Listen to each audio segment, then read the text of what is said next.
Bonsoir à toutes et tous, bienvenue sur Grandeur Nature, je suis heureux de vous retrouver.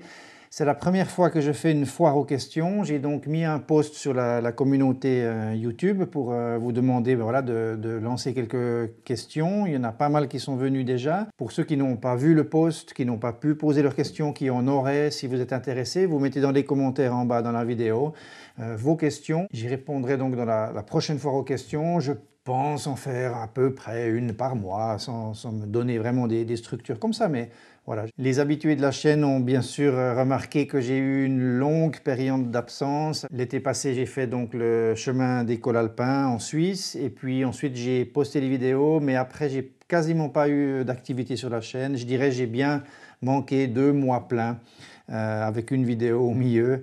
Voilà, donc je vais un petit peu vous expliquer aussi, il va y avoir un peu de partage personnel par rapport à qu'est-ce qui m'est arrivé, qu'est-ce qui se passe, quels sont les projets, pourquoi cette absence. Je vais donc répondre d'abord aux questions, disons, un peu plus intimes ou qui parlent de ma vie et de qu'est-ce que j'en fais, qu'est-ce qui se passe. Et puis ensuite, les questions purement techniques, on va dire, qui viendront plutôt à la fin de la vidéo. Pour les personnes qui ne sont pas intéressées par l'aspect plus personnel, on va dire, mais uniquement technique, vous avez le timing que vous retrouvez dans la description de la vidéo avec les différents sujets et vous pouvez zapper pour aller un peu plus loin. Tout d'abord, j'aimerais vous remercier de votre présence, de vos questions. C'est vrai que j'ai eu beaucoup de commentaires qui demandaient un peu dans la chaîne disséminée, mais aussi dans ces questions-là, qu'est-ce qui se passe? Qu'est-ce que tu fous? T'en es où? J'espère que ça va. Donc, pour pouvoir démarrer ce partage de l'aspect un peu plus personnel de mon absence et de ce qui s'est passé.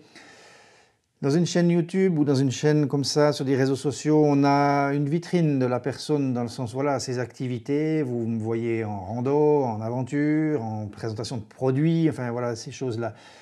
Je reste juste un humain, une personne voilà, avec tous ses côtés merdiques et tous ses beaux côtés. Et puis on est tous faits de ces mélanges-là et on traverse tous des moments difficiles, des moments charnières dans nos vies, des moments de prise de décision.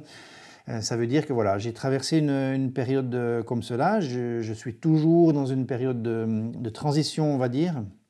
C'est des moments qui sont essentiels, importants dans la vie et puis qui demandent parfois de l'énergie, qui demandent une certaine concentration parce qu'il y a des choix importants à faire, des prises de direction, des choses qu'il faut lâcher, des choses qu'il faut entreprendre et ça m'a demandé beaucoup d'énergie. Conjointement à ça, j'ai aussi eu un petit retour de flamme, on va dire, sur la chaîne. Vous avez remarqué, pour certains, que j'ai publié des vidéos en anglais de mon chemin des cols alpins.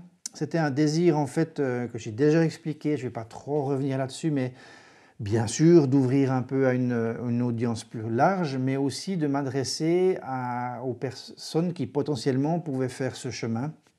Ça veut dire, pour vous expliquer un petit peu, en Suisse on parle déjà plusieurs langages, 4 langues en tout, et puis on a pas mal de tourisme.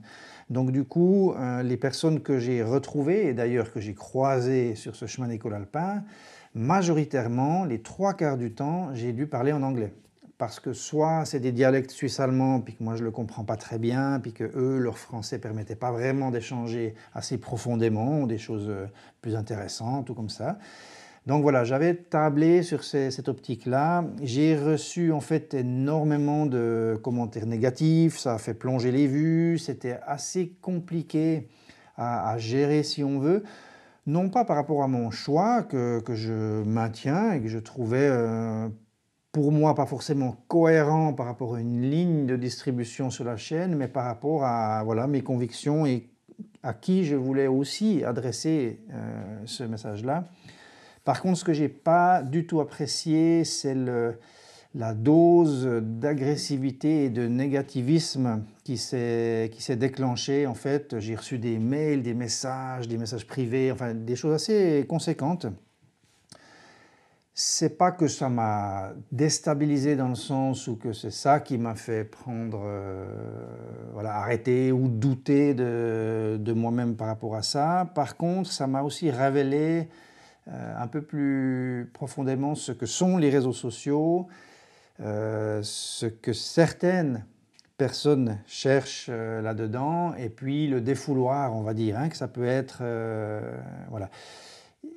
J'ai dû faire un petit peu trier la part des choses, mais il y a eu un moment en fait où ça m'a chauffé aussi pas mal et du coup j'ai pris un peu de distance parce que étant en plus dans une période charnière de ma vie, voilà, avoir les deux choses à gérer en même temps, voilà. Donc j'ai un petit peu écarté un moment YouTube pour pouvoir vraiment me centrer, être bien dans mes bottes en moi-même avec ces moments, disons, essentiels de ma vie. Ça m'a fait beaucoup de bien, ça m'a permis de prendre un peu de distance, voilà, de bien peser les choses, de réfléchir, professionnellement aussi, émotionnellement. Me revoilà aujourd'hui, c'est reparti, pas de souci.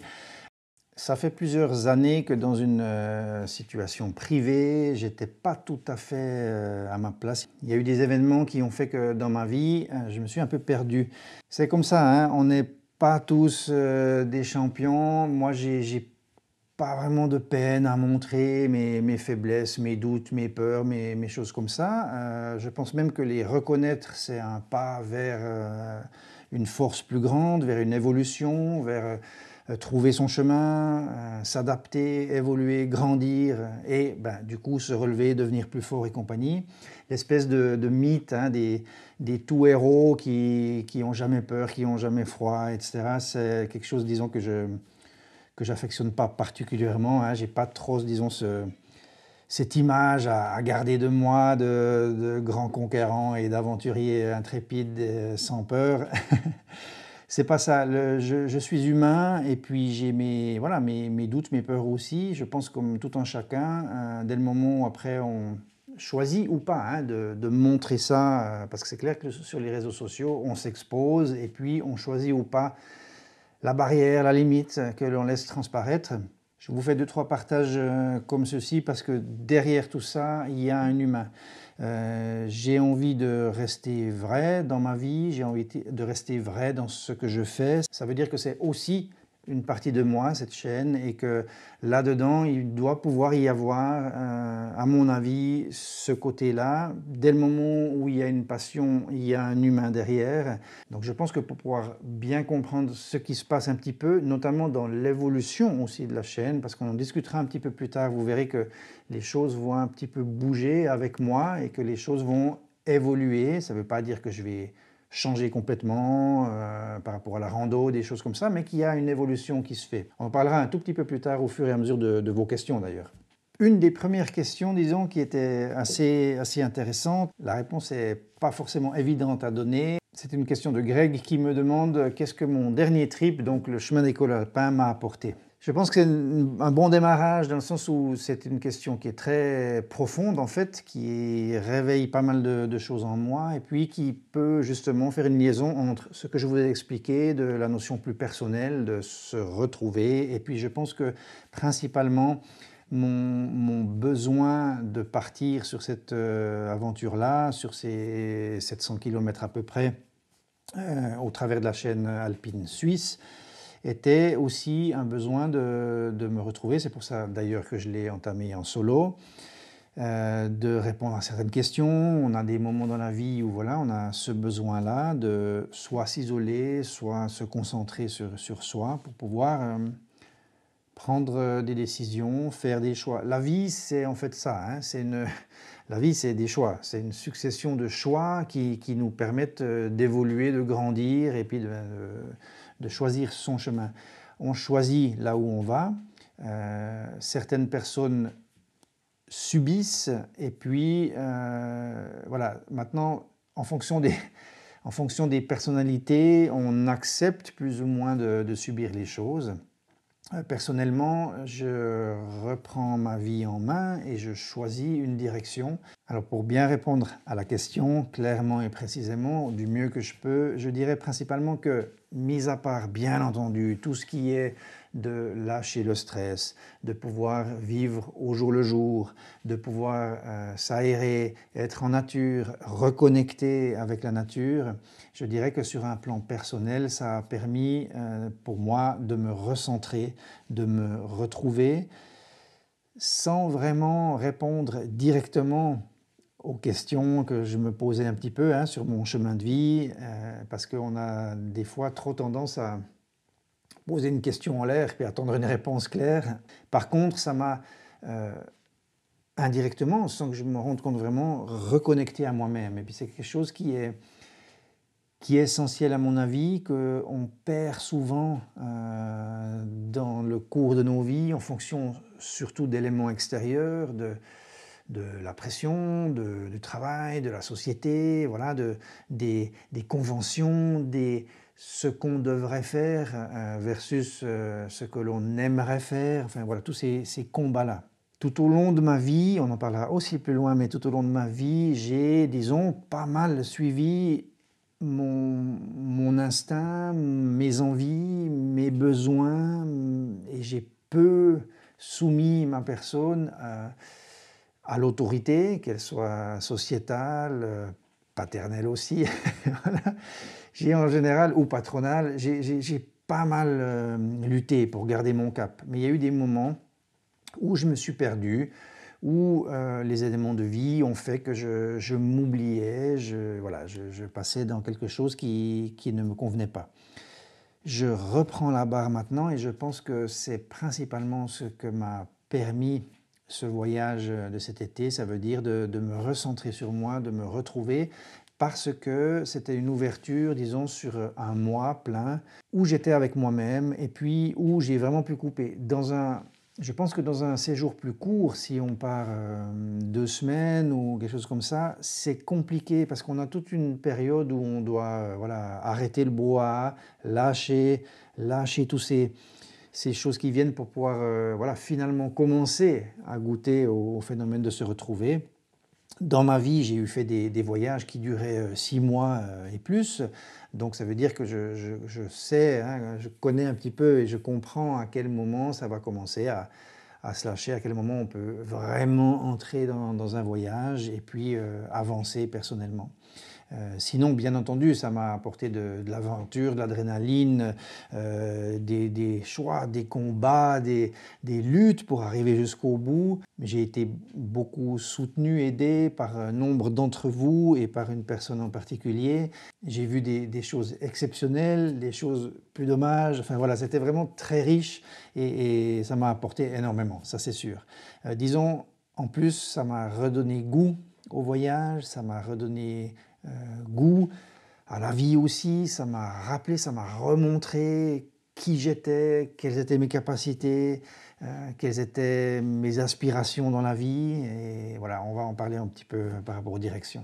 Et ça a aussi des conséquences. Ça veut dire que lorsque l'on se retrouve, que l'on vit ce genre de voyage-là, qu'on arrive à se reconnecter avec soi-même, avec la nature, que l'on peut prendre le temps de se coucher dans les champs, les bras ouverts, les yeux fermés pour sentir la terre, qu'on prend le temps le bivouac le soir, de marcher à pieds nus sur cette terre sacrée et puis de ressentir toutes ces choses-là, de sentir son cœur battre, mais plus profondément que juste voilà, une petite philosophie évasive, mais dans quelque chose de profond, d'ancrage personnel.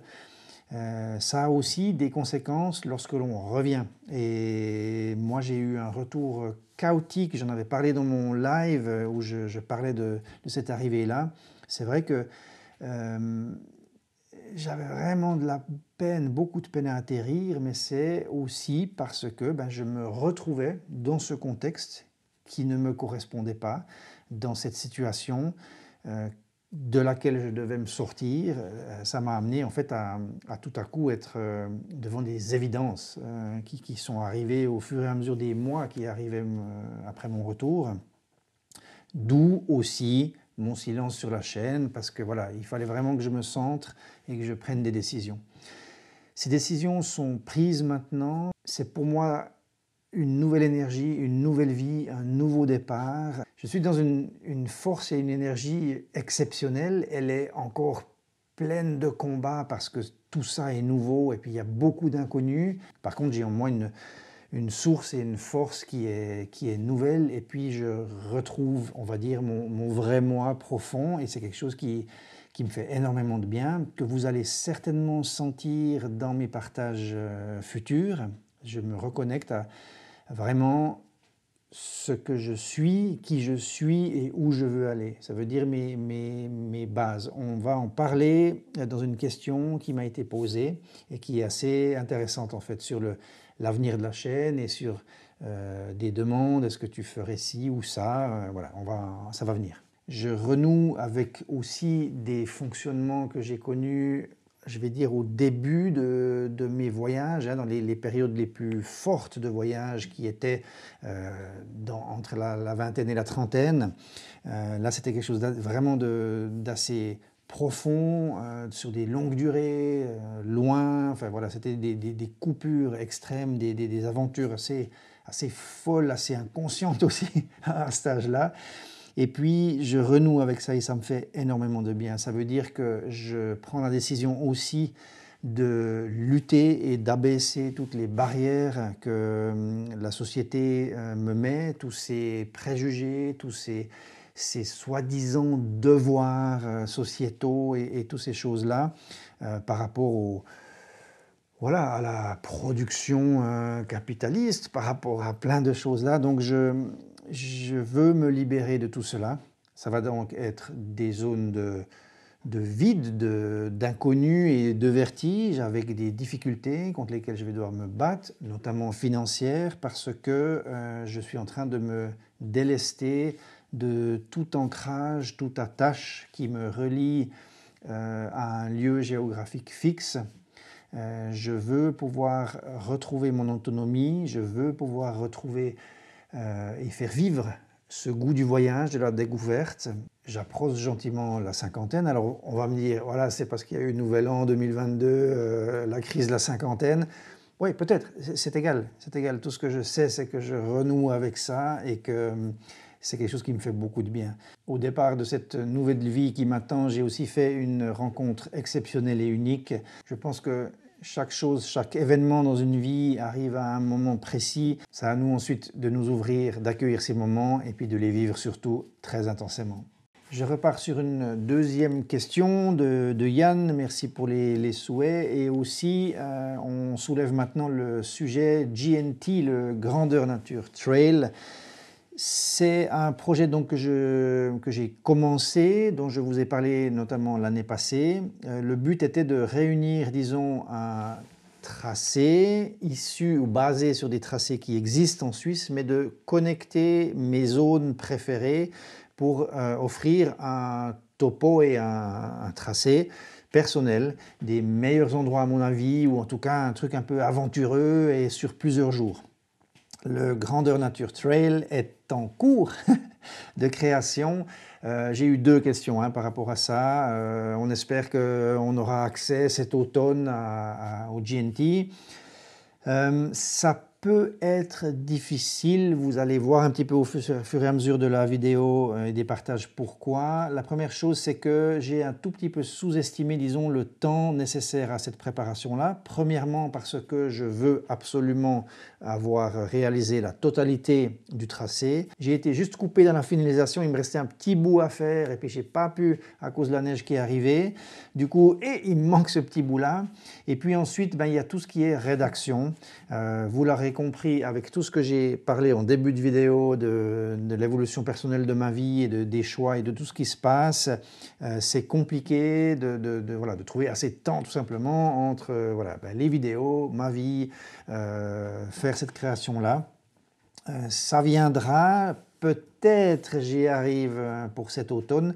Je veux juste pas bâcler les choses et puis envoyer des gens un peu dans le blanc comme ça, dans ces zones-là. En plus, il y a certaines zones qui sont un petit peu compliquées techniquement, ou disons, où je suis en train un peu de prospecter par rapport à ma propre protection. S'il y a des passages, des bouts sur glacier ou des choses comme ça, bien que ce ne soit pas de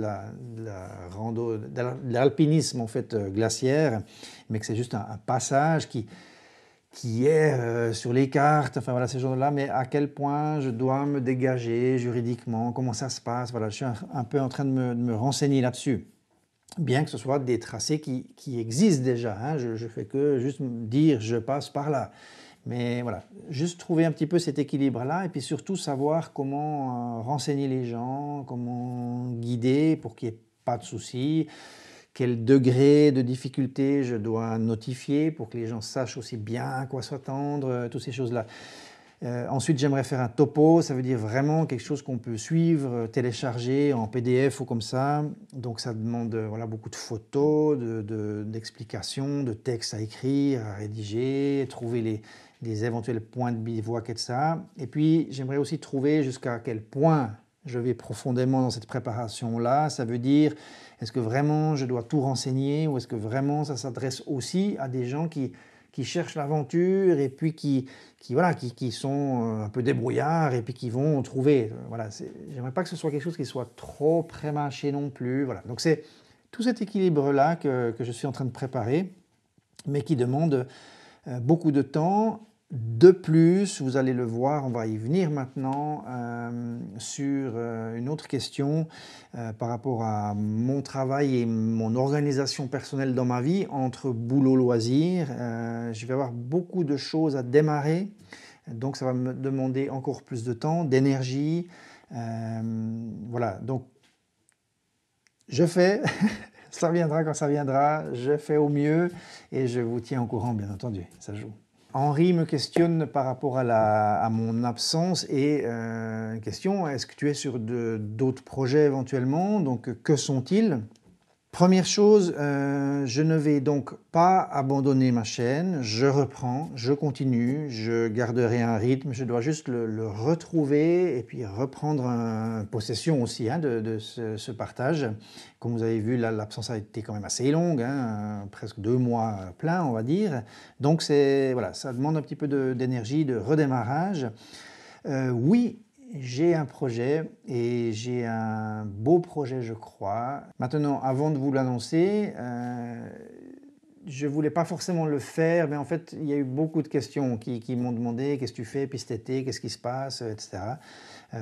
Donc, je vais l'annoncer quand même, mais je me garde le droit de pouvoir ouvrir et m'ouvrir à ce que la vie a à m'offrir et surtout de suivre mon instinct, mes émotions, mes envies, mes pulsions et puis ma direction réelle. Pas uniquement me cadrer sur des choses que, voilà, disons pas m'accrocher ou pas penser que ça doit forcément être ce que je vais faire absolument et définitivement parce que je l'ai annoncé, etc. Donc je le dis, c'est quelque chose, je pense que je vais faire parce que c'est vraiment quelque chose qui m'attire. Donc j'aimerais faire le Trans-Caucasian Trail. C'est un trail nouveau qui s'étend sur 1400 km du nord de la Géorgie dans le Caucase pour descendre ensuite jusque tout au sud de l'Arménie, traverser les deux pays, tout au sud de l'Arménie, arriver vers la frontière de l'Iran. Donc c'est quelque chose qui est public, qui a été rendu public l'année passée pour le tracé arménien, qui fait en gros 700 et des poussières kilomètres, mais qui n'est pas encore public sous sa forme actuelle, avec un tracé au niveau géorgien, parce qu'on va dire il est en version bêta. J'ai eu connaissance de cette organisation, le TCTA, donc la Trans-Caucasian Trail Association, qui est donc un regroupement de passionnés, de hikers, qui ont investi, disons, les deux pays et qui ont créé avec, mais depuis des années, hein, ça dure, avec des bénévoles sur place, formé des gens, préparé le terrain, mis de la signalisation. Enfin, c'est un travail, on ne se rend pas compte, mais derrière ces tracés, ou le PCT, des choses qu'on connaît hein, vers les États-Unis et compagnie, c'est un boulot énorme parce qu'il faut répertorier, tester. Donc déjà, vous allez dans des zones où c'est du bush, où il n'y a pas de sentier, il n'y a rien, quoi. Au début, c'est brut, hein, c'est que du hors-sentier. Il faut trouver les passages sur tel col, est-ce qu'on passe là comme si, ah mais non, là on ne peut pas. Enfin voilà, il y a beaucoup de choses à faire. Il y a toutes les rivières dans des milieux sauvages qui sont sans pont, sans rien, sans passage, qu'il faut traverser à gué. Parfois parfois dans des situations compliquées, dangereuses. Donc voilà, c'est toutes des choses vraiment qui demandent énormément d'énergie. Je me suis intéressé à leur travail et puis ils cherchent pour cette année des hikers avec un peu d'expérience pour aller tester les nouveaux tracés de la Géorgie et puis pouvoir relier complètement jusqu'en bas de l'Arménie et puis donner l'avis, voilà, qu'est-ce qui a joué, qu'est-ce qui n'a pas joué, voilà. Donc tout cela, je vais le documenter. Je ne peux pas parler du tracé exact pour le moment parce que c'est encore à l'état justement de création. Donc ils ne veulent pas qu'on divulgue ça pour que des gens se mettent dans le rouge et puis avoir des soucis, disons. C'est des milieux sauvages. Il n'y a pas énormément de dénivelé. Ça veut dire que c'est relativement doux, si on veut, sur cette durée de 1400 km, comparé par exemple à ce que j'ai fait sur le chemin des cols alpins l'année passée, où là c'est quelque chose de vraiment costaud par rapport au dénivelé. Là c'est beaucoup plus dilué, mais voilà, c'est important d'insister sur le fait que c'est des zones qui sont tellement sauvages, sans beaucoup ou sans du tout de possibilité de ravitaillement, dans lesquelles il y aura besoin absolument de navigation, de triangulation, enfin de choses un petit peu plus pointues parce qu'il n'y a pas de signalisation pour la plupart des bouts en Géorgie notamment, qu'il n'y a pas encore de sentiers, qu'il y a des endroits où on a du bush jusqu'ici, où vraiment on est dans les branchages, et c'est compliqué, c'est dur, ça déchire tout, enfin voilà, c'est des conditions plus compliquées, il n'y a pas tous les ponts, tous les accès, donc il faut faire gaffe sur des traverses de torrents et de choses comme ça, où on peut se faire emporter, il y en a beaucoup, voilà, donc c'est vraiment des conditions un peu compliquées qui mettent à mal, si on veut, l'avance, la vitesse de randonnée. Et puis par contre, il y a d'autres milieux qui sont beaucoup plus déroulants, vallonnés, où on peut tracer, et puis qui sont plus faciles dans des parcs nationaux, où il y a un balisage, où ça existe déjà, et toutes ces choses-là. Donc c'est un gros mix, et puis le tracé m'intéresse beaucoup, notamment culturellement. Géorgie, Arménie, c'est toujours quelque chose qui m'a beaucoup attiré. Et puis surtout, on est en fait dans une zone de rupture entre le Caucase qui reste des montagnes qui sont un peu moins hautes que la chaîne des Alpes. Hein. En gros, les sommets sont plutôt à 3005 que 4500, grosso merdo, si on peut dire comme ça, résumé. Donc les cols sont un peu plus bas, mais il y a des conditions d'enneigement aussi, de problèmes de névé, de passage, de fonte de neige, de torrents, enfin, etc. Et puis après, on a, je trouve, une belle diversité culturelle et aussi géographique, géologique, avec des zones qui sont même un peu canyons, d'autres qui sont vallonnées, vertes comme ça, d'autres qui sont quasi désertiques, rocailleuses, enfin voilà, il y a un peu de tout et c'est, je pense, très intéressant. Donc c'est vraiment nord-sud, la direction, donc sur 1400 km, vous pouvez imaginer les différences. On arrive à la frontière avec l'Iran. Donc c'est un milieu quand même qui va pas mal changer, qui sera à mon avis très très intéressant. J'en dirai plus quand j'en saurai plus aussi, parce que là pour le moment je suis en visioconférence avec eux aussi, avec l'association, avec les hikers, avec les créateurs du truc, pour un petit peu prendre les marques, prendre des renseignements, voir un peu comment ça va se passer. Et puis je documenterai bien sûr cette aventure. Je ne sais pas de quelle manière, je vais réaliser probablement des petits courts-métrages avec des sujets différents que je vais leur proposer aussi pour pouvoir mettre en avant ce trail-là, participer. Je pensais éventuellement me mettre dans la traduction française de leur site et de la présentation, mais il faut que je vois le temps hein, que j'aurai, ce sera peut-être plus tard, on verra de quelle manière je m'investis un peu là-dedans. Parce que j'ai beaucoup de projets, beaucoup de choses et beaucoup d'envie et je me connais, je me disperse, je pars dans tous les sens et puis je fonctionne au feeling et je fonctionne avec le cœur, donc voilà, il va falloir que je me contienne un petit peu, ou bien il me faut 3-4 vies, quoi. Ça rejoint un petit peu la question de Martin qui me disait, mais est-ce que tu vas faire des randonnées dans des milieux un peu plus lointains, Laponie ou autre? Bon, ben voilà. Donc, c'est pas tout à fait au nord, c'est un peu plus à l'est et sud, mais Dans la question, il y a aussi, on n'oublie pas la promesse de PCT que tu avais fait avec Trek Attitude 2022-2023. Je ne promets jamais rien, hein. Ça c'est la première chose. Voilà, avec Nico de Trek Attitude, on a vécu des choses, on a fait des choses. Voilà, moi, je vis vraiment au feeling, mais surtout, je prends ce que la vie m'envoie et comment les choses viennent. Pour le moment, j'ai besoin de repartir seul. On est aussi assez différents avec Nico, dans le sens où lui, il a des rythmes différents. Voilà, c'est la jeunesse, là, ça carbure. Moi, j'ai d'autres rythmes, j'ai peut-être d'autres approches culturelles dans les pays ou des choses comme ça, d'autres envies. Voilà, c'est pas un souci. Ce qui est surtout très important, c'est que moi, j'ai besoin et envie d'être plutôt en solo sur ce trek-là. Et puis, c'est quelque chose que je dois bien sûr suivre et respecter parce que voilà, c'est mon trajet, c'est ma vie, quoi.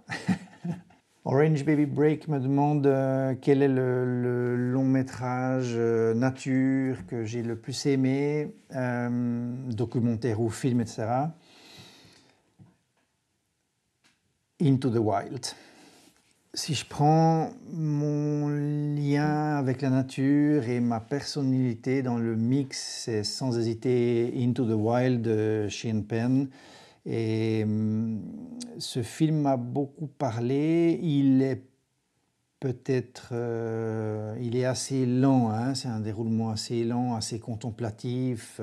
C'est un rythme qui ne plaira pas à tout le monde. Je m'y suis beaucoup retrouvé dans mes manières de voyager, dans ma personnalité, dans mon vécu même.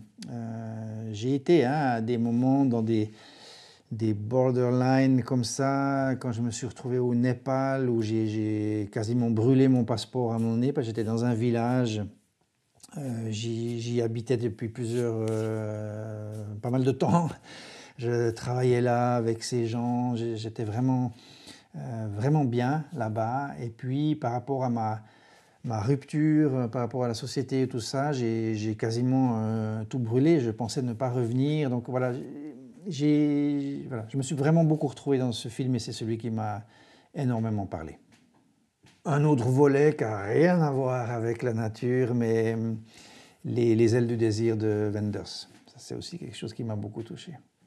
Renaud me parle aussi d'un topo du chemin des cols alpins que j'ai fait, version grandeur nature. Non, je pense pas, parce que je pense que j'ai déjà assez donné par rapport à ce chemin-là, dans le sens où le topo qui existe sur Swiss Mobile, notamment, l'application et le site, avec les étapes, les descriptions, les photos, les tracés GPS, enfin tout le tralala, est vraiment extrêmement complet. On a toutes les informations dont on a besoin, ça c'est la première chose du point de vue technique, info et tout ça. Et puis deuxièmement, je pense que ma manière d'avoir ressenti le chemin est entièrement révélée dans ma série sur le chemin des cols alpins de vidéos, donc sur la chaîne YouTube. Je sais, elle est en anglais, et puis j'ai même abandonné les sous-titres français à partir d'un certain moment parce que en fait, j'avais tellement d'avalanches de négatifs en commentaire, en message et tout, etc., qu'il y a eu un moment donné en fait, où j'ai lâché parce que ça me prenait la tête. Et puis, j'ai été, voilà, simplement, je faisais simple par rapport à ce que j'avais envie de faire sur le moment. Et voilà, à mon avis, il y a déjà bien assez qui a été exprimé sur ce chemin-là, qui est un chemin magnifique, que je peux conseiller à tout le monde, qui n'est vraiment pas évident au point de vue des dénivelés, des certaines zones, mais qui est tellement beau, c'est génial. Mais attention, hein, c'est 700 km avec énormément de dénivelé, donc voilà, il faut être préparé quand même. Autre question, Hugo qui me demande que fais-tu dans la vie comme métier, combien de temps ça te prend, dans le sens où le questionnement retombe là-dessus sur comment tu fais pour passer autant de temps dans la nature. Il y a eu aussi une autre question qui a été posée dans exactement la même direction, en disant mais comment tu t'organises dans le sens, voilà, la famille, etc., comment tu fais, etc.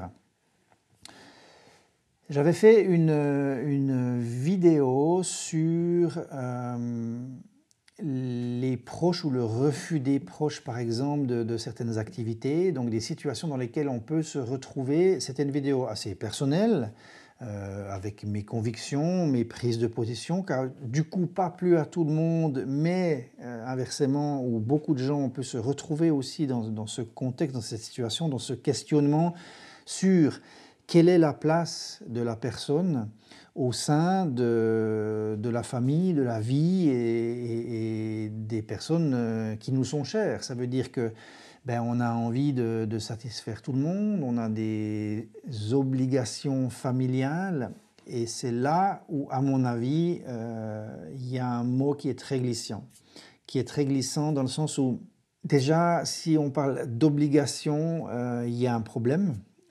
On peut être responsable, on peut s'engager, on peut prendre sur soi des choses, on le fait, mais il faut qu'on puisse là-dedans trouver son équilibre, garder son cap, être soi-même.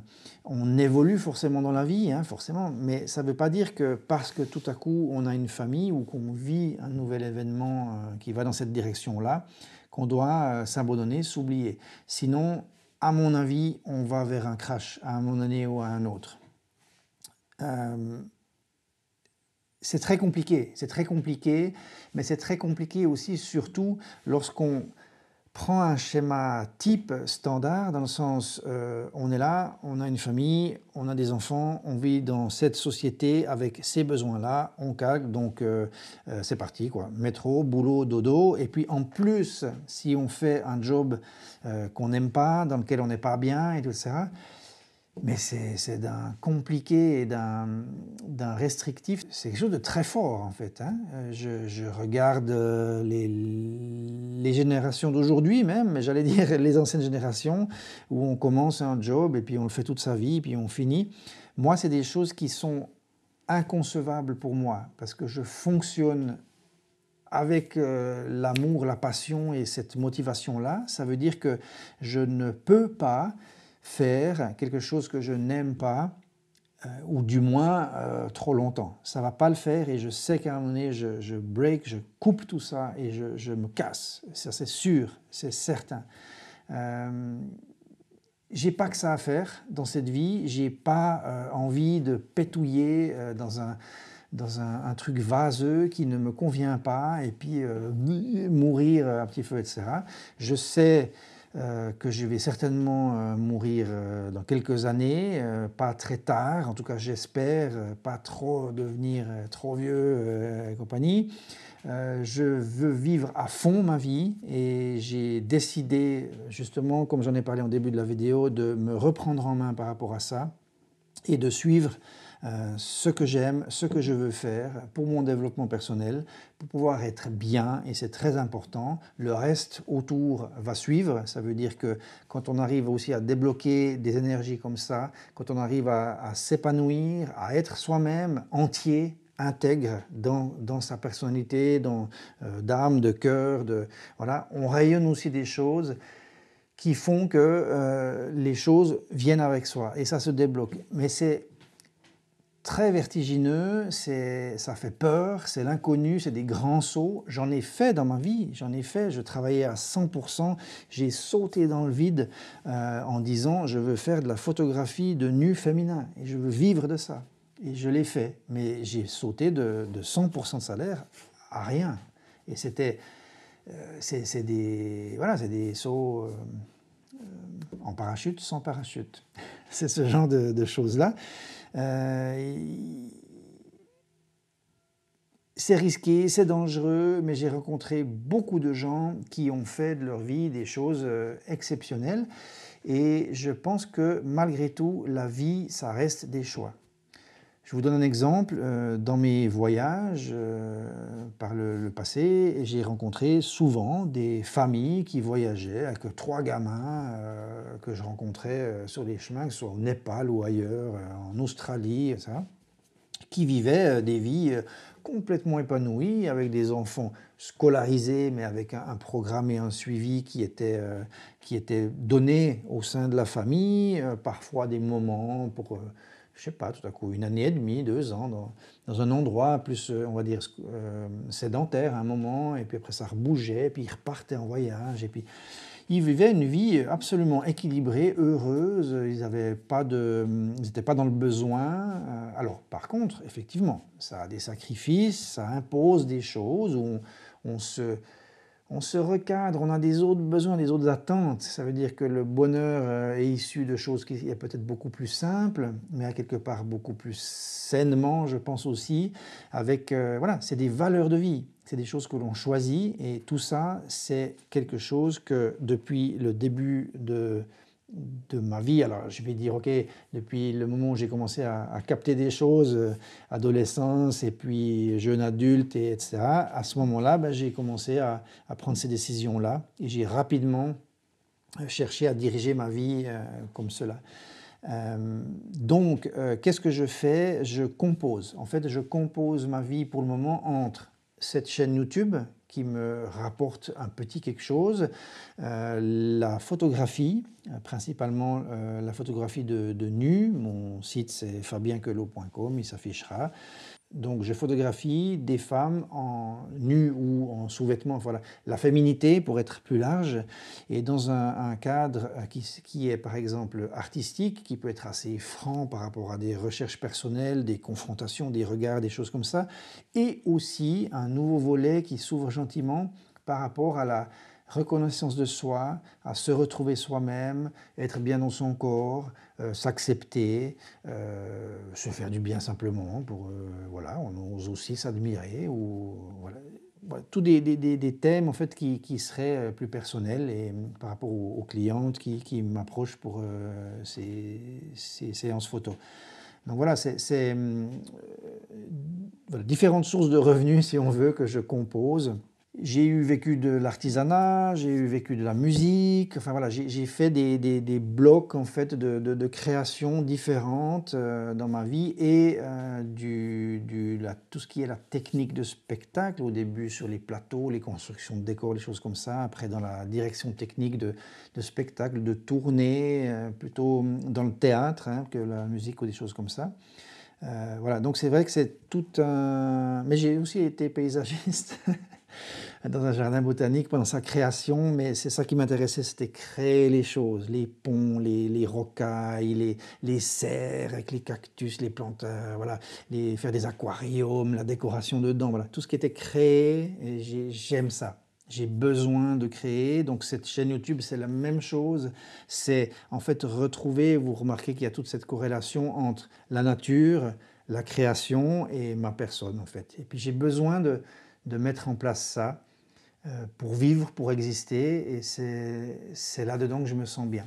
Voilà, donc, et dans le partage, parce que j'ai aussi pas mal enseigné. J'ai enseigné la musique, j'ai enseigné un petit moment la peinture aborigène avec des pigments naturels, j'ai enseigné j'ai donné des cours aussi par rapport à la technique de spectacle, et puis plus récemment la photo, je fais des stages, et puis je donne ce que je peux apprendre dans la nature et dans les randonnées sur cette chaîne, avec des conseils selon mon expérience, des tests, des choses comme ça. Donc voilà, j'aime le partage et j'aime créer. Qu'est-ce que je fais exactement maintenant? C'est que je me réserve beaucoup de temps libre, et c'est une décision personnelle de vie. Ça veut dire que je vis sur des revenus qui sont extrêmement bas, notamment pour la Suisse. Je suis même vraiment bas.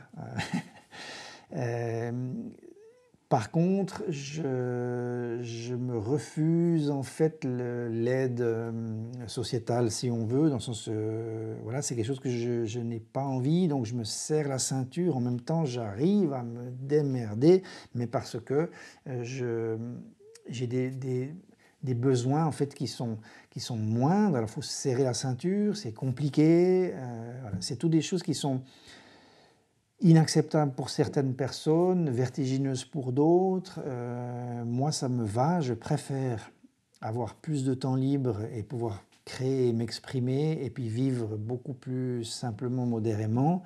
avec des risques, c'est sûr, mais voilà, j'ai pas de réserve, enfin, c'est toujours à flux tendu, je sais jamais un mois après comment ça va aller, qu'est-ce qui va se passer, mais j'ai eu assez de preuves dans ma vie que lorsque l'on met de l'énergie dans quelque chose, lorsque l'on est dans une ligne qui nous correspond, les choses, elles viennent, elles se déclenchent. Et puis, comme par miracle, entre guillemets, mais ce n'est pas du miracle, c'est parce qu'on met de l'énergie là-dedans, ça revient à un moment. Donc, en travaillant, mais voilà, c'est comme on sait, hein, comme les entreprises qu'on crée soi-même, même si je ne me qualifie pas du tout d'entreprise parce que je suis un merdier, un mélange qui va dans tous les sens. Voilà, il faut voir ces ateliers d'artistes hein, où c'est le Bronx total et puis y a des choses entamées dans tous les sens. Et voilà, il faut voir ma vie comme ça. C'est un joli foutoir. Mais je garde ces capacités de pouvoir m'émerveiller de choses simples de la vie et puis de les prendre assez basiques comme ça. Et voilà où je trouve le temps. Ça veut dire que je me bats corps et âme, je mets vraiment contre toute personne qui voudrait s'opposer à ça, contre la société, contre les barrières, contre les conventions, voilà. C'est un combat perpétuel. Ça va à l'encontre de ce que tout le monde voudrait et de ce que la société voudrait aussi, c'est vrai. Et tout le monde tend à essayer de te faire comprendre que ça ne va pas, que ça ne joue pas, que ce n'est pas possible, que tu n'as pas le droit, que c'est irresponsable, que tu fous rien, ce genre de remarques. Puis je dis, mais tu ne te rends pas compte comment je bosse. Je bosse. Des fois, je me lève, je démarre le matin à 8h ou j'en sais rien, à 8h30, c'est égal. Et puis, je finis à 2h du matin. J'arrête pas. Je fais, je crée, j'installe. Là, je suis en train de refaire le studio. Je tire de l'électricité. Je fais, je crée. Je crée. Ça, c'est un outil que je crée pour pouvoir travailler.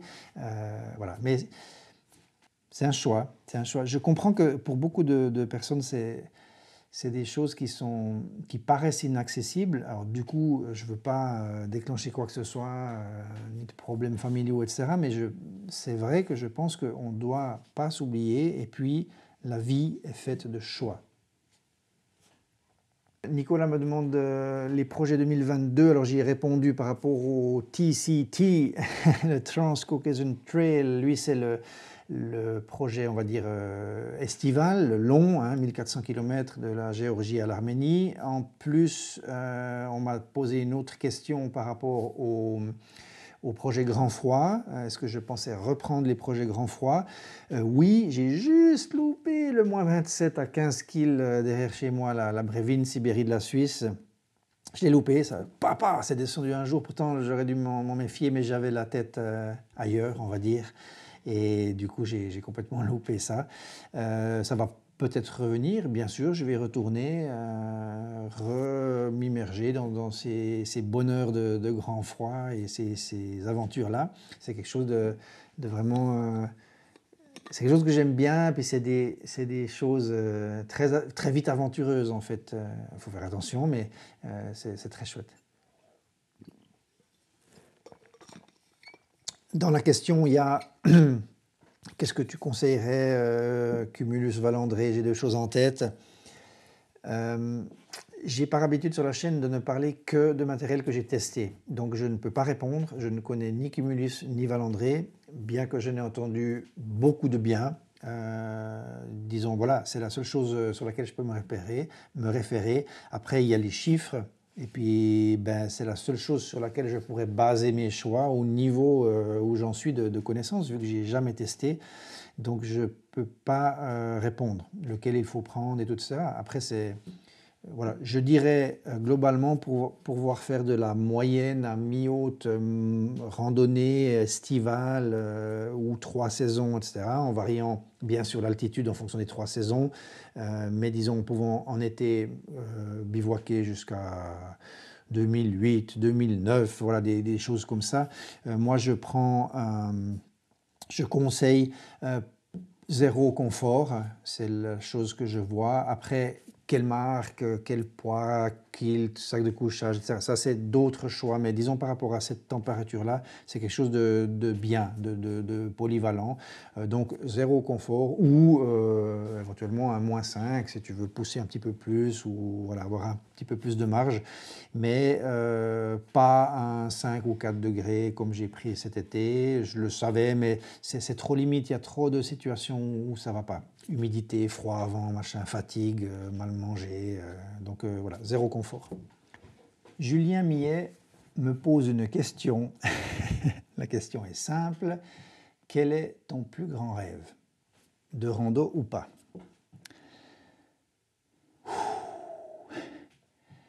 Eh bien, il m'a fallu un bon moment, hein, je te promets, Julien, pour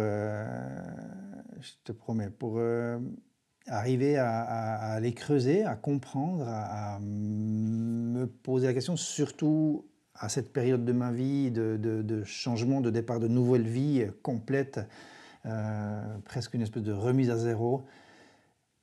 C'était pas facile, mais je vais essayer d'y répondre par quelques phrases assez simples. Ce que j'aimerais pouvoir, mon plus grand rêve, là maintenant, c'est de retrouver un état que j'ai connu auparavant dans ma vie, mais que j'ai perdu et que je suis en train de toucher du bout des doigts. C'est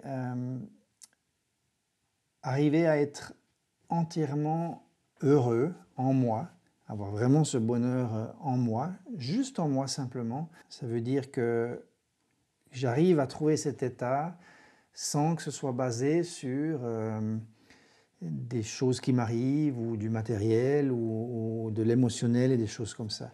Ça veut dire ne plus dépendre des autres ou des éléments extérieurs pour trouver ce bonheur-là. Et ça demande aussi quelque chose, ça veut dire de ne plus avoir peur de perdre là ou les personnes que j'aime ou de les décevoir parce que je suis moi-même en fait. Et ça, c'est quelque chose qui est très important et qui est parfois difficile d'atteindre. Je pense que je suis très loin hein, de l'espace randonnée, là on va dire, donc c'est de nouveau un partage très personnel. Mais je pense que lorsqu'on arrive à retrouver ça ou à le découvrir en soi, du coup le reste suit. Ça veut dire que le reste de la vie, enfin la vie de... Comment je pourrais expliquer ça? C'est pas facile. C'est quelque chose que je ressens, que je comprends, mais je n'arrive pas à poser des mots dessus. Quand on... Oui, voilà, je l'ai peut-être dit, mais le reste suivra. Dans le sens où, dès le moment où l'on est intègre avec soi, où on est entier et qu'on est vrai avec ben voilà, ses défauts, ses qualités et qu'on ose les avouer à quelqu'un, tout le reste suit. On ne peut que finalement attirer les bonnes personnes, que ce soit en amitié, en amour, en connaissance, attirer les bonnes énergies qui nous correspondent, c'est ça qui est le plus important.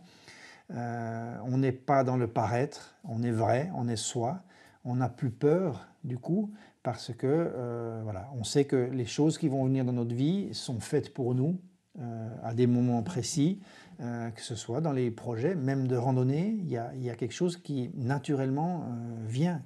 Et puis, on est capable du coup aussi de mieux s'adapter dans les situations, parce que on se trompe dans la vie, c'est normal. On va, on fait des choix, on teste, et puis on se rend compte que c'est pas pour nous. Ben on peut s'orienter, etc. Mais on est toujours dans un contexte où, en étant authentique, c'est ça qui est l'authenticité de la personne, on arrive, à mon avis, à vraiment se guider le mieux possible dans la vie. Donc je pense que voilà, c'est un petit peu comme on disait, si tu pouvais faire qu'un seul souhait eh ben, qu'un seul souhait d'obtenir quelque chose, ben, obtiens une baguette magique, comme ça après tu peux faire tout ce que tu veux avec. C'est un peu la même chose, je pense. Ça veut dire que c'est un état initial que j'aimerais retrouver et qui commence là, à venir en moi, mais qui demande du travail et vraiment d'être authentique et surtout honnête avec soi-même. Et ça, je pense, c'est probablement quelque chose qu'on oublie beaucoup. On parle beaucoup d'être honnête avec les autres, respectueux, etc. Et en fait, on s'oublie soi. Ça veut dire être vraiment honnête avec soi-même, ça veut dire vraiment oser aller chercher en introspection et reconnaître ses propres besoins, sa vie réelle et sa personne, son moi, comme on dit. Voilà. Donc c'est exactement ce que je suis en train de faire ces temps. Et voilà, mon plus grand rêve qui donnera suite à beaucoup d'autres belles choses que je me réjouis de découvrir. On part maintenant sur des questions un peu plus techniques, notamment de Guido qui me dit est-ce que tu pourrais envisager de partir en randonnée avec du matériel moins technique, moins cher, etc., plus simple, plus ancien, basique, etc., et d'y prendre autant de plaisir et tout ça?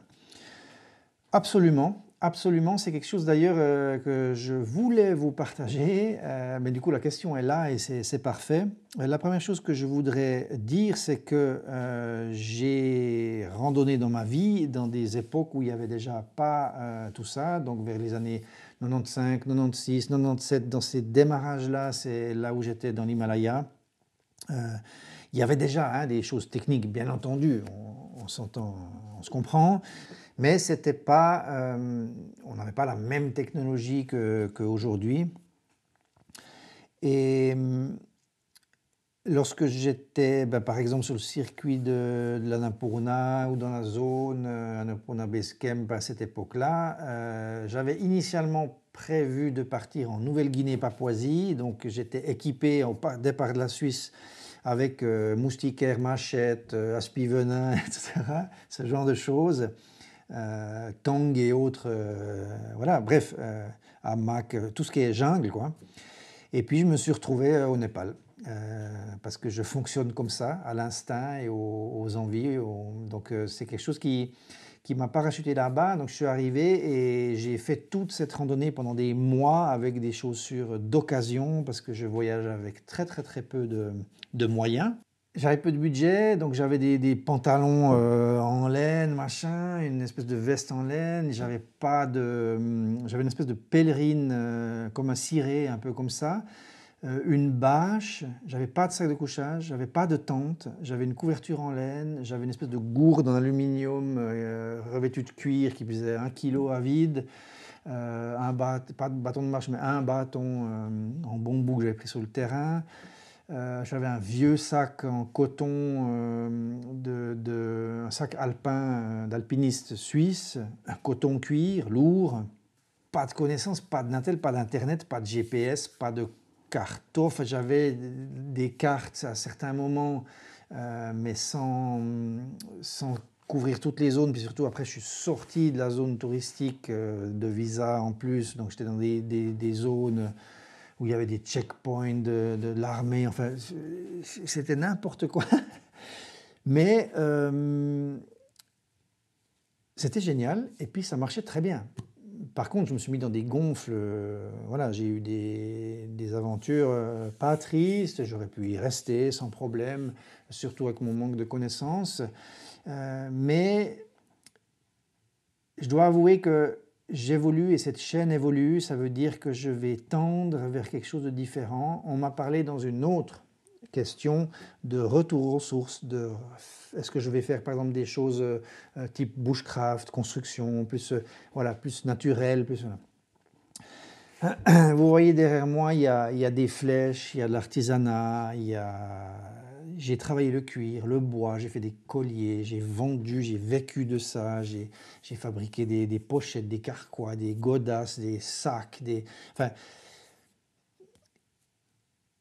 j'aime ça, j'ai envie de renouer avec ça. Tout cela prend du temps, donc c'est compliqué à tout mettre en place, parce que imaginez bien si je fais de la photo de nus argentiques, et puis des créations, et puis du cuir, et puis YouTube, et puis etc. Je veux ouvrir une deuxième chaîne YouTube par rapport à la photographie et tout mon côté artistique, voilà.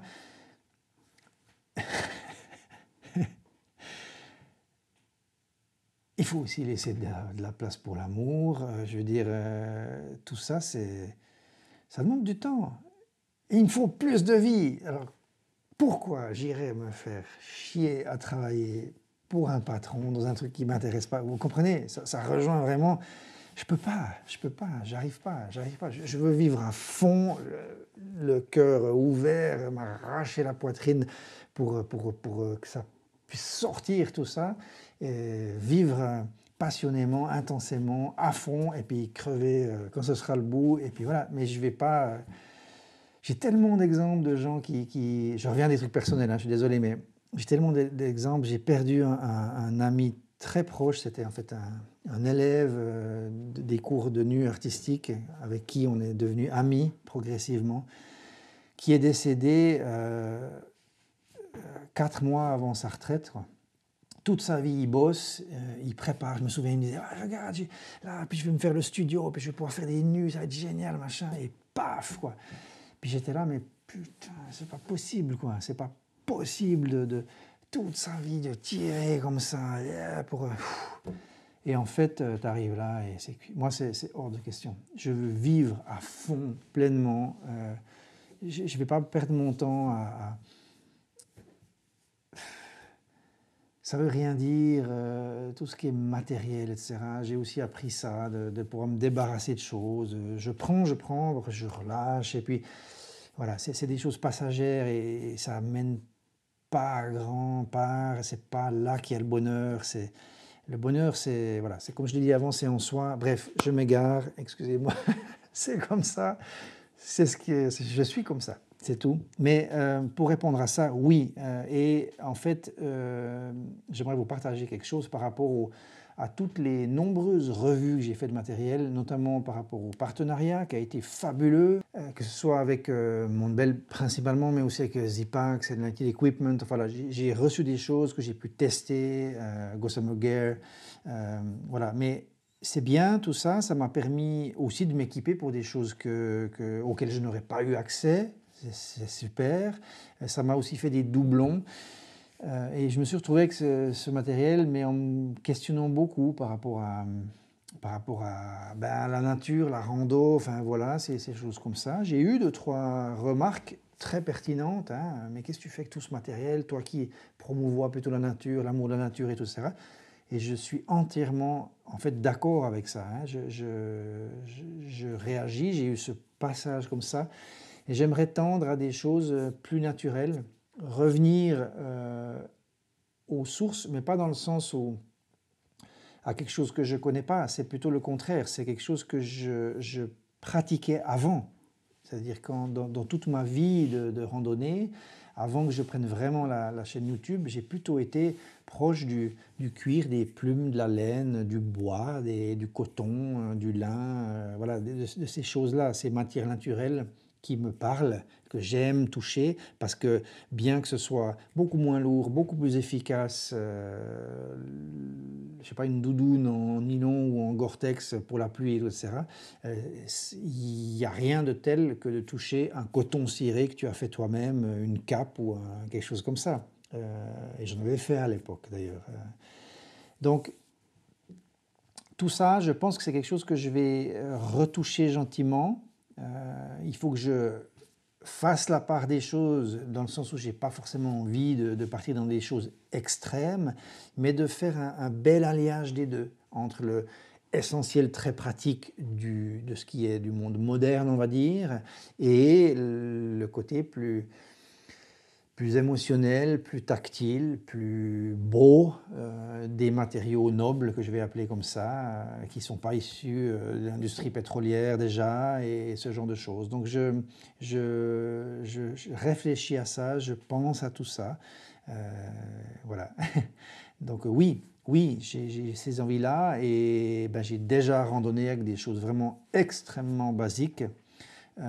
Et ça a été d'ailleurs dans les plus gros voyages que j'ai fait de ma vie, hein, beaucoup plus gros que la traversée des Alpes ici. Voilà, c'était beaucoup plus costaud, mais c'était différemment. Bien sûr, je dépendais d'abri, d'aller chez l'habitant. Voilà, c'était une autre approche que l'autonomie pure, parce qu'à ce moment-là, je n'aurais pas pu tenir, hein, mais je faisais vraiment tarp simple, voilà, et c'est tout, quoi. Donc oui, il va y avoir de l'évolution, tout comme il y a de l'évolution en moi, et tout ça vient avec moi dans la chaîne. Une question de Marie par rapport à la peur et comment gérer les animaux sauvages en trek. Alors, à mon avis, comment gérer les animaux sauvages en apprenant à les connaître, en sachant les réactions qu'il faut avoir, et puis comment gérer la peur de ces animaux-là, de nouveau, à mon avis, c'est une méconnaissance. Dans le sens, bon, il y a des peurs viscérales, des choses qui viennent comme ça, mais de nouveau, en apprenant, en se renseignant, en apprenant qui ils sont, comment ils vivent, quel est leur rôle sur Terre, et en les acceptant comme part entière de tout l'écosystème duquel nous faisons partie aussi, je pense que c'est le meilleur moyen de calmer en tout cas les peurs et puis d'aller gentiment s'y confronter. Ça veut dire par exemple dormir seul en bivouac de nuit en forêt. Il y a des bruits, il y a des choses qui se passent, il y a du monde, hein, la nuit en forêt, ça bouge et tout. Donc là, je pense que c'est vraiment un bon entraînement, mais de savoir, de peut-être aller faire des recherches pour les bruits de la nuit, les cris, les pas par rapport au poids de la bête, au style de déplacement, aux cris et compagnie, de pouvoir le reconnaître. Tiens, voilà, ça c'est un renard, ou ça ce sera un blaireau, ou tiens là on doit avoir un sanglier, ou voilà, etc., etc., etc. Et cette connaissance-là, une fois que vous connaissez bien les animaux du milieu dans lequel vous allez, vous en aurez automatiquement moins peur parce que souvent c'est l'inconnu qui fait peur et puis les histoires folles et tout, etc. Après, ça ne veut pas dire parce que j'ai pas peur directement des sangliers que je ne vais pas me faire charger au moment où il y a une situation, une rencontre incongrue dans un face-à-face, dans un couloir où il n'a pas de possibilité de retourner en arrière ou simplement il s'enfuit droit devant et puis il déboule tout ce qui touche, quoi. Donc voilà, à mon avis, le meilleur conseil que je peux donner. Apprendre à connaître, s'y familiariser, donc aller vers la confrontation, la rencontre, et puis gentiment, ça va venir. Franck me demande est-ce que je vais refaire une vidéo en anamorphique. Vous avez le lien qui va s'afficher là. C'est donc des objectifs spéciaux. Oui, bien sûr. Vraiment, je veux faire différents projets avec ces objectifs-là. J'en ai acheté un deuxième, je vais acheter un troisième d'ailleurs pour avoir un grand angle un peu plus serré, enfin 24, 35 et 50. Je vais les utiliser, je vais aussi les utiliser dans le nu pour faire des petits courts-métrages, des créations comme ça. J'ai beaucoup d'envie de création, c'est terrible, c'est l'enfer, mais je vous promets, c'est infernal d'être autant dispersé, mais par une créativité, et puis c'est fou, c'est génial, mais des fois c'est très frustrant parce que voilà, j'ai beaucoup envie de créer, spécialement ces temps, je dois dire. Mais oui, ouais, c'est des objectifs vraiment spectaculaires que j'aime beaucoup, puis je vais faire plein de choses, notamment par rapport à la nature. J'aimerais présenter aussi mon milieu ici, tout ce qui est plutôt lacustre, ce qui est plutôt réserve naturelle là-bas derrière, en parler, et puis pouvoir faire des petites présentations, des petits films. Question double de Yann par rapport à une potentielle rencontre abonnée. J'y avais pensé une fois, et puis ta question me ramène à ça, à cette réflexion. C'est un peu compliqué pour moi, très honnêtement. Pourquoi, la grande question, c'est pourquoi est-ce que je ferais une rencontre d'abonnés?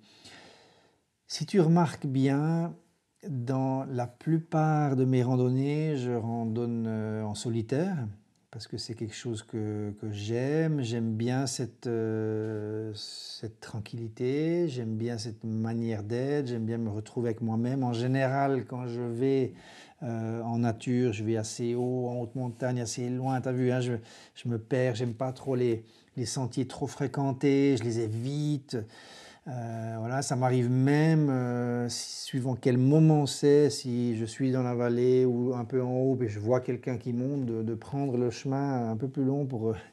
voilà, parce que je n'ai pas envie de cette rencontre-là parce que je suis là pour être seul et avec la nature en fait. Donc, c'est vrai que voilà, mais je me suis posé la question par rapport aux abonnés. Je me suis dit, mais ça pourrait être chouette de faire un gros festival et puis un monstre feu ici derrière. Parce que je peux m'arranger à avoir des terrains pour pouvoir bivouaquer, machin, etc.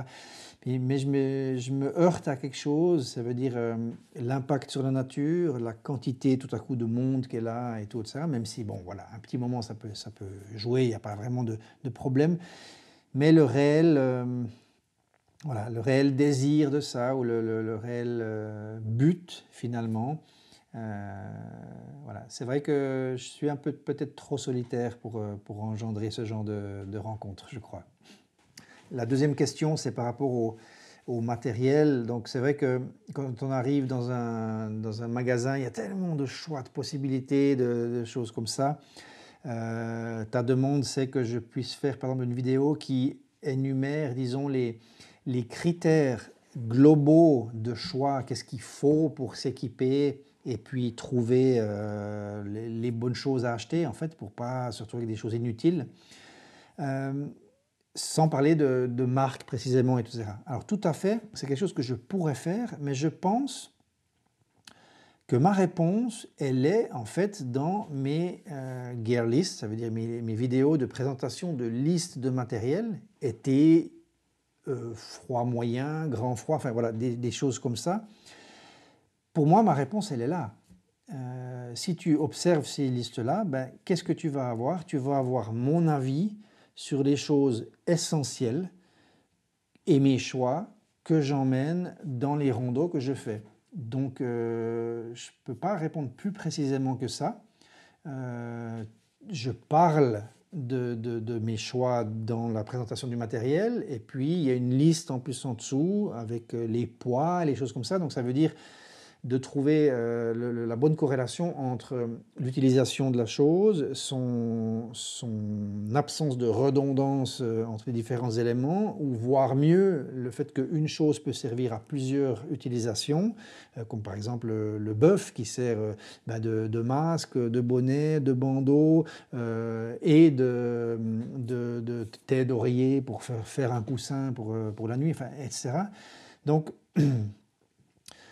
voilà, je pense que la réponse, elle est là. Pour moi, ça montre mes choix et ce que j'estime être essentiel et utile pour les randonnées. Attention, c'est toujours à adapter, bien sûr, avec le lieu où tu vas, la saison, et tes préférences et ta pratique. Tu vois, enfin, voilà, il y a tout ça qu'il faut quand même mettre en poids. Et puis, ben, tu remarqueras aussi que les gear lists que je faisais il y a 3 ans ne sont pas les mêmes que celles maintenant. Et moi, je ciblerai vers un espèce d'entre-deux, parce qu'il y a eu certaines de mes gear lists qui étaient vraiment ultra light et puis qui demandent soit un investissement supérieur ou alors éventuellement des contraintes que tout le monde n'a pas forcément envie de se mettre sur le dos, ou voilà, des conforts ou des refus de confort, hein, on lâche des choses que certaines personnes préféreront quand même avoir. Donc étudie un peu ça, puis tu regardes, puis tu arriveras à te faire une liste, hein, parce qu'elle est là, cette liste, elle est en ligne sur Lighterpack. Tu trouves les liens sous les vidéos de Gearlist. Après, il y a la Grande Ancienne Bleue en France pour vous fournir des choses à bas prix. Puis il y a tout à fait moyen de faire sans dépenser. Voilà. Il y a des risques d'être un peu plus lourd, mais là-dedans, dans ces possibilités et le budget, il faut optimiser pour prendre moins de choses. C'est déjà la première chose de base. Et puis ensuite, que ce que vous choisissez soit équilibré par rapport aux conditions dans lesquelles vous allez aller. JF VTT Rando me demande, lors du chemin d'école alpin, quelles choses, à part les chaussures, le sac à dos et la tente, enfin, voilà, ont été absolument indispensables pour moi, et qu'est-ce qui n'aurait éventuellement pas été indispensable. Très honnêtement, là, je suis arrivé à des zones de guerre list où j'ai tellement étudié la perte de poids du matériel et tout, etc. Donc, vraiment enlever les choses, que j'ai absolument tout utilisé cet été. Même quelque chose d'hypothétique, comme par exemple avoir un petit tube de superglue ou bien l'aiguille et le fil à coudre, je les ai utilisés parce que j'ai eu un problème à des chaussures. J'ai dû recoller juste parce que ça commençait à s'ouvrir, donc j'ai recollé. Et puis l'aiguille et le fil, j'ai dû recoudre mes guêtres, le crochet pour l'accrocher sur les chaussures. Du coup, je l'ai utilisé aussi.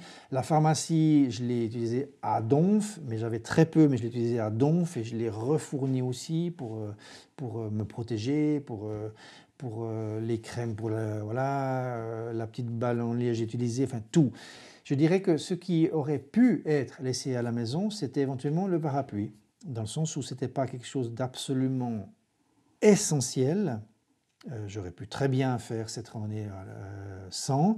Par contre, les fois où je l'ai utilisé, il a été extrêmement intéressant, en fait, à un tel point que je reprendrai pour mes futures randonnées, parce que c'est quelque chose vraiment de chouette et ouais, non, c'est vraiment cool, quoi. Bref, c'est vraiment intéressant. Donc, ok, j'aurais pu laisser le parapluie. Après, il y a une autre chose, j'ai une petite guimbarde.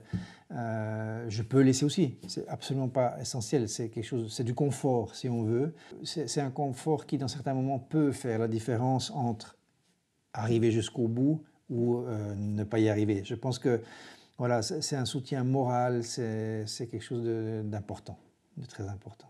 Laurent, qui rejoint le caractère de Guido, comme il le dit, me pose la question, est-ce que forcément ça doit être onéreux, tout ce matériel dont on a besoin pour pouvoir randonner confortablement et tout, etc. Pas du tout.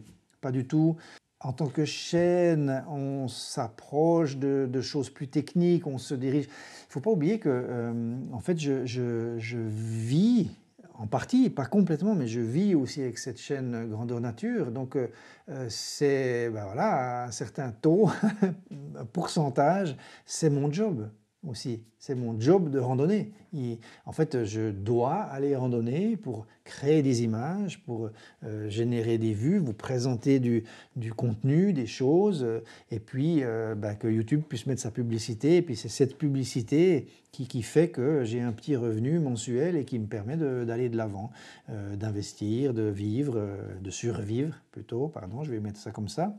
Et voilà, donc évidemment que nous, on est plus enclin à s'intéresser à des choses plus techniques, plus pointues, voilà, un petit peu plus chères aussi, mais après, il y a aussi des choses que j'ai reçues. Il y a certaines choses, notamment pour le projet Grand Froid, où Monde Belle m'a équipé, en me donnant ce matériel que je pouvais garder pour mon projet.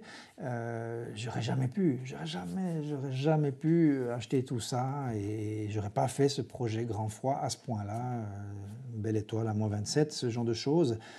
Voilà, il faut avoir du matériel qui tient parce que sinon tu es dans le rouge et puis ça devient vite très dangereux. Donc voilà pourquoi. Mais par contre, comme je l'ai dit par rapport à la réponse d'avant, j'ai eu randonné avec des choses extrêmement simples et avec quasiment rien. Et en soi, non, il n'y a pas besoin de faire des frais extrêmes. Il y a des choses par contre sur lesquelles vous ne coupez pas. Je dirais que même la tente, c'est même la chose où on peut prendre, vous pouvez trouver la Lanshan 2 Pro, par exemple, c'est des tentes qui coûtent vraiment pas cher et puis qui sont super, puis qui restent légères et puis qui vous protègent de quasiment tout. Voilà. On peut prendre des tentes vraiment budget si on veut, ça jouera, ce sera peut-être moins pratique, moins solide, plus lourd, il peut y avoir des problèmes comme ça. Mais par contre, il y a des choses sur lesquelles il ne faut vraiment pas lésigner quand même, notamment la protection personnelle.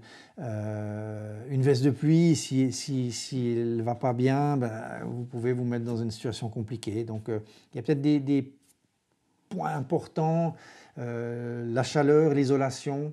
Donc pas trop lésigner sur la doudoune, pas trop lésigner sur l'habit de pluie, en tout cas au moins la veste du haut. Et puis l'isolation du sol, matelas, sac de couchage, tente. Ok, voilà. Il faut essayer quand même de trouver un bon compromis là-dedans. Tente même, on peut le mettre en parenthèse, parce que comme j'ai dit, si votre couchage est très bon, vous pouvez dormir à la belle étoile et puis tenir les températures pour lesquelles ce matériel a été fait. Puis la tente, c'est juste ça peut être, voilà, ça peut être une bâche, quoi. Ça peut être une bâche de bricot machin, avec une corde tendue en 2A, ping ping, 4 piquets, puis c'est parti, c'est bon.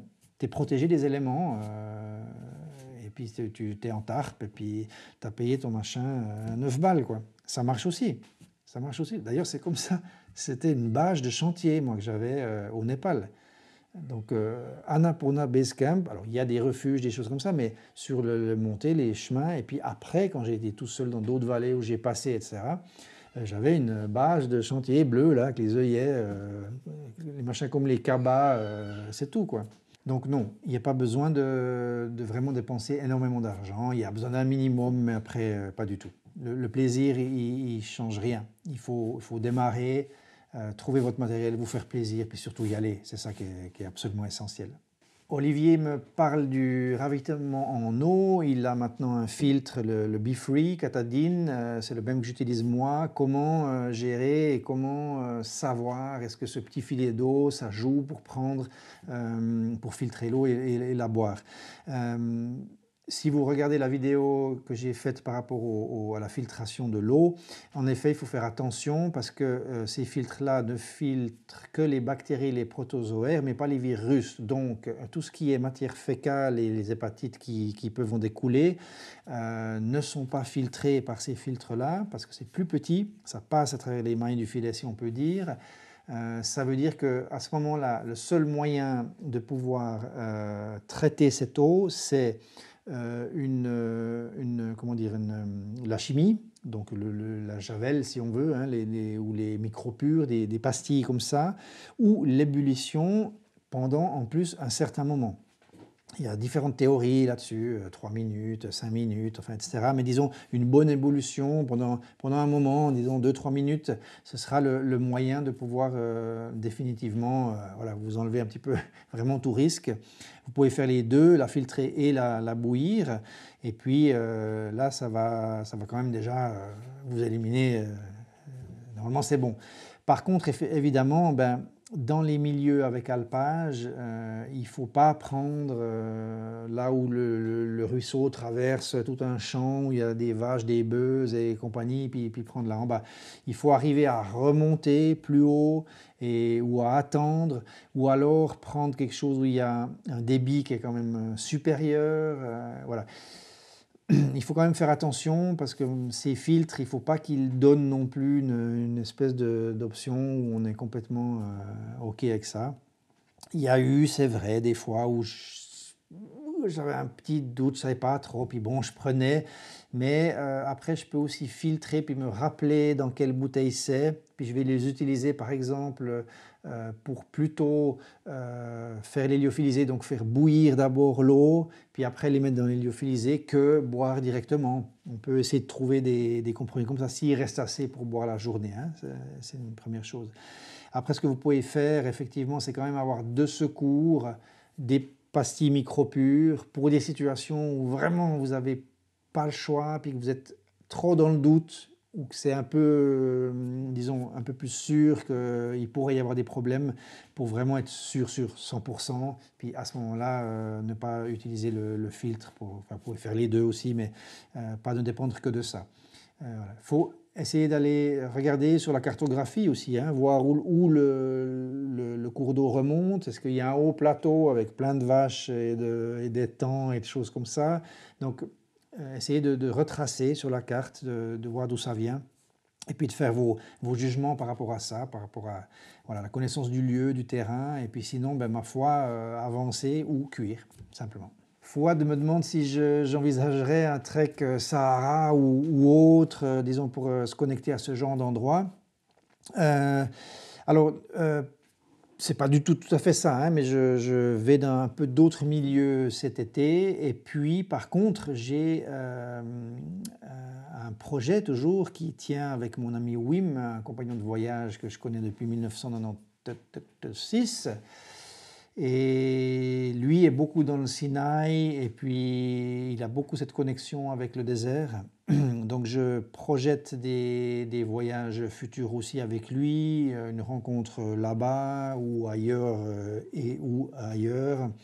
des reportages, des choses vraiment, voilà. Donc oui, j'aimerais découvrir d'autres lieux dans ma vie. Je l'ai fait, disons, tout au long de ma vie personnelle, de mon parcours de vie. Je veux encore découvrir, je suis avide de découvertes, j'ai envie d'aller dans le monde. La vie, c'est un grand voyage, donc je ne peux pas rester sur place. Donc ouais, je vais aller un peu partout. J'aimerais, voilà, j'ai pas assez de temps, mais volontiers. Comment je fais pour me raser dans les grands parcours? Bah, tu vois, ces temps, ça bouge un petit peu. Je me rase personnellement pas vraiment. Souvent, bah, au début du trek du chemin d'école alpin, je me suis rasé une fois au début, un petit coup au milieu quand même, je crois. Puis sinon, je laisse aller. Je ne me prends pas trop la tête avec ça. J'avais un petit rasoir, un bic jetable, voilà. C'est un peu plutôt comme ça que je vois la chose. Je ne me prends pas trop la tête avec ça. Donc je prends déjà pas de produit, rien du tout, hein. Je fais un peu à l'eau, un peu de savon, voilà, et puis je débroussaille. Je fais d'abord, j'ai un petit ciseau avec moi, donc je raccourcis au ciseau, puis après je me rase un coup, et puis après c'est bon pour de nouveau 3 semaines. Voilà. Mais pour quelqu'un qui tient à être rasé de près tous les jours, bon ben voilà, il faut prendre votre matériel et puis un rasoir, un peu il y a des pâtes aussi, hein, plutôt que prendre spray. Prenez un petit tube de dentifrice dans lequel vous mettez de la pâte à raser ou je sais rien. Et puis voilà, mais il faut prendre léger et tout. Après, vous pouvez aussi vous dire, quand j'arrive dans une ville, je me fais un petit maintien, puis après je repars. Hein, c'est pas un problème. Autre question, comment augmenter le confort thermique de son sac de couchage? Je pense que c'est personnellement une fausse bonne question. Je pense plutôt que le sac de couchage doit avoir le bon critère de température pour les projets que vous faites. Donc c'est vraiment ça qui est important. Ça veut dire de ne pas prendre un sac de couchage trop light et puis ensuite aller le vouloir beaucoup plus polyvalent pour faire plus de choses là. Et effectivement, après, il y a des sortes de moyens. Donc, si vous avez choisi un sac de couchage qui est un petit peu pas assez chaud, si on veut, bon, concrètement, le garder sec, c'est déjà la première chose, parce que inversement, s'il est humide, mouillé, vous allez à descendre en plus son pouvoir hein, d'isolation. Donc faites attention à bien les garder au sec. Ensuite, il y aurait augmenté l'isolation du sol. Donc votre matelas de sol doit être le plus isolé possible. Donc ça peut être quelque chose. Si vous avez une air value de, je sais pas, 2,5 par exemple, parce que vous avez une mat mousse ou quelque chose comme ça, vous pouvez doubler cette mat mousse ou passer sur une isolation nettement supérieure vers les 4 par exemple, avec un matelas gonflant isolé. Puis là, vous allez vraiment sentir la différence, c'est assez notoire. Ensuite, il y a bon, on peut s'habiller dedans, mais de nouveau, ça va jusqu'à un certain point, parce que si on met trop de couches contre soi et tout, on peut aussi transpirer dans les habits, puis après ça se retourne contre nous, donc ça c'est un autre phénomène. Et puis recouvrir le sac de couchage avec une bâche, une couverture ou un autre quilt, un sac de couchage supplémentaire, voilà. Il y a ces possibilités-là, mais voilà, je dirais que de base, il faut choisir la bonne température de confort de sac de couchage. Moi, je préconise un 0 degré confort pour du plus ou moins 3 saisons à plus ou moins haute altitude en fonction, voilà, haute montagne si c'est l'été et puis mi à vallée si c'est fin de l'automne. Mais un 0 confort, c'est déjà pas mal. C'est déjà pas mal. Nico Bailo me dit je ne sais pas si j'aurai le temps de voir ton hypothétique vidéo parce que depuis 2 mois, je vais sur d'autres chaînes que j'ai découvertes et j'ai plus le temps. Tu as encore le temps, tu viens mettre des commentaires comme ça. Pas de problème, hein, les amis, je comprends. L'absence en a fait partir certains, énerve d'autres, d'autres s'inquiètent à savoir qu'est-ce qui se passe et compagnie. Mais ça fait partie de la vie. Les gens vont, viennent, on se rencontre, on se sépare. Pas de problème pour moi. Je retiens personne. Soyez libres, soyez heureux, faites ce que vous aimez et surtout faites-le beaucoup.